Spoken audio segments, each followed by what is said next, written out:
Hey everyone, Blue Goblin 01 here. Gonna let you know what I thought about last night's Monday Night Raw. So let's get to it.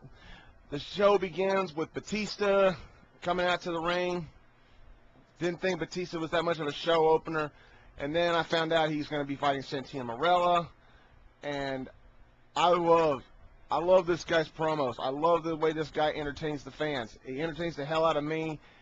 I mean, this shit never gets old with Santino Marella. He is entertaining as hell, and I hope he stays on Raw because that's where he needs to be. He did the whole honky-tonk meter, then he did the brain barometer thing, thinking he's like 10 trillion times more smarter than Batista. And when he gets in the ring, it's not a big shock. Batista just squashes his ass. Not a real big surprise. It's what I come to expect anybody to do to Santino Marella. He's just there for entertainment. He's not actually a very good wrestler, but that's okay. I look past that. He's entertaining. I like it. And then, lo and behold, another big shock. We see JBL running there with a clothesline from hell. Not a bad way to open the show. It was actually pretty good. And then next we see JTG go one-on-one with The Miz. This is a feud starting off because of what they do on WWE.com. Like, who really gives a shit about what they do on the internet? I want to see what they do in the ring. This match actually surprised me. This match was actually pretty decent. JTG impressed me with his athletic ability. He's very good. He's very, very good. I could see a possible future in for Crime Time. Even if they don't keep this gimmick, I could still see a bright future for these two young men.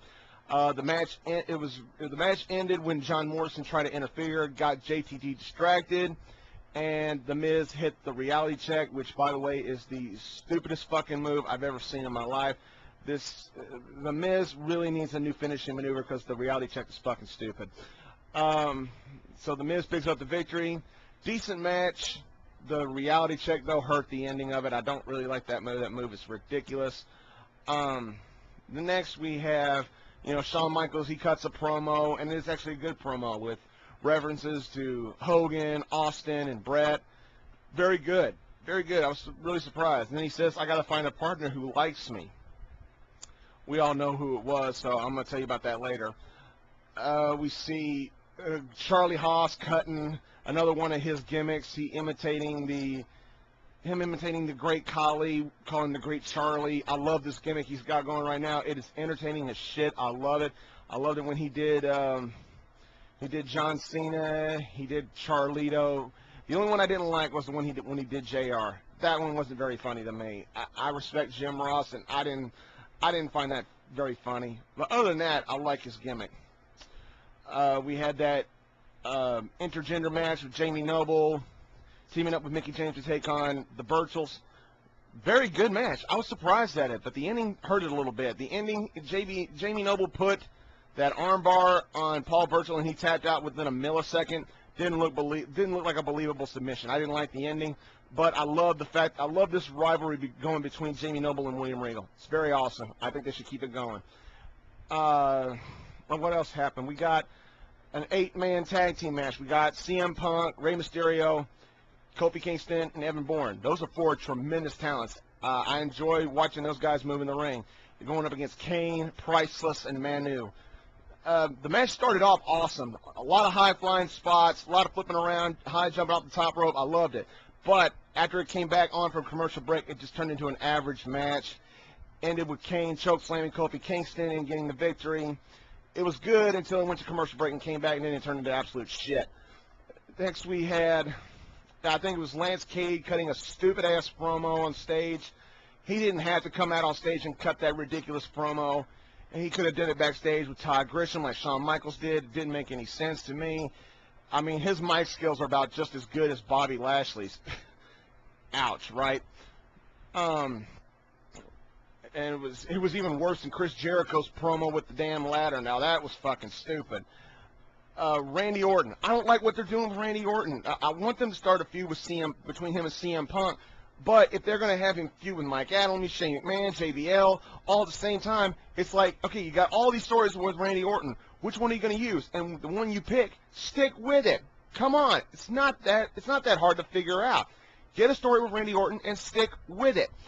We had a Divas tag team match. it was nothing special. It was just an average Divas tag team match. I do like Beth Phoenix's finishing though, the double chicken wing face buster. I love that. That shit was awesome.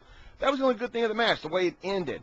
I hope they keep the whole thing with her and Santino going, because that's still, like I said before, that's entertaining. I like it. Now the main event, like, come on, like we didn't know who it was gonna be. I mean, who did you really think he was gonna pick? I saw that coming. I practically smelled it coming. I knew it was going to be Triple H. Did not shock me at all. And they came out in DX shirts, and it's like they came out in DX shirts, DX everything. This was a DX reunion that was kind of watered down from their past reunions. This was probably the lamest DX reunion I've ever seen. The main event was really bad. It was a tag team match between DX versus Chris Jericho and Lance Cade. Lance Cade ruined this match. I mean, sure, he got the victory last week over Shawn Michaels, and that was good. But the main event was tarnished with his crappy wrestling ability. There were some moves he just could not sell right. The sweet chin music after the match was called off that he tried to sell looked fucking ridiculous. And the Shawn Michaels splashdown, that was okay. But Lance Cade's a terrible wrestler. He's got terrible mic skills. He clearly needs more training. I don't know why they're giving him such a push when he's such a lousy competitor.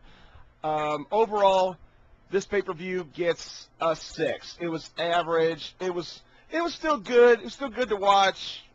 But all in all, it could have been better. That's all I got to say for right now. So until my next review, later.